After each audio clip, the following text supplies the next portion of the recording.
It's all up there. That was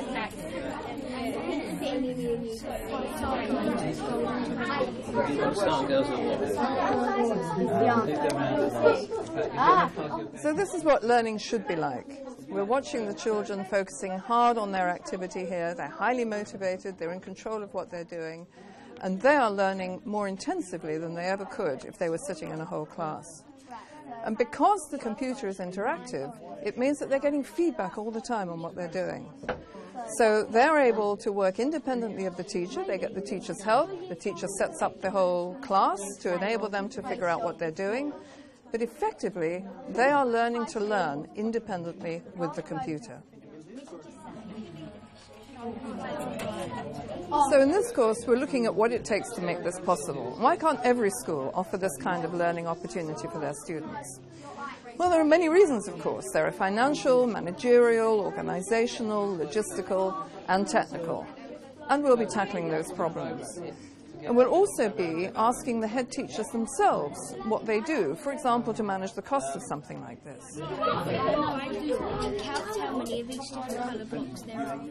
There isn't a huge amount of finance involved with this. We've bought the microcomputers for £15. There's always a way of being able to do this very exciting curriculum. We'll be hearing from the people involved. How do they make this kind of environment work for the good of their students? And what about the teachers? They don't typically have the training to do this kind of thing, and it's very complicated. So we'll also be looking at what sits behind this wonderful spectacle of watching children being able to do their own learning independently, even in quite complex subjects like computer science. You've had a go at using the robot arms, and what I want you to do now is program it. And so what I'd like you to do is get it to pick up a piece of sponge, move around and then lower it and put it down somewhere, don't drop it, and then reverse the program so that it'll pick the sponge up from where you put it, lift it up, bring it round and put it back where you started from. Is that okay? Yeah. Off you go then.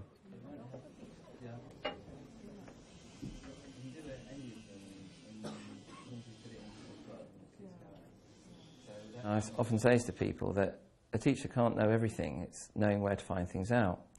And if they can use the skills of the children in their teaching, then in computing they can create a situation whereby they are orchestrating what is going on in the classroom, but the children are actually helping one another to use the devices, to program, do whatever they need to do. 15. Has everyone done that? So in this course, we'll look at the classroom environment and how the teachers orchestrate that to work as well as possible around the technology. So we'll hear from the teachers. What's their experience of making technology work for children? And then, of course, there's the head teachers.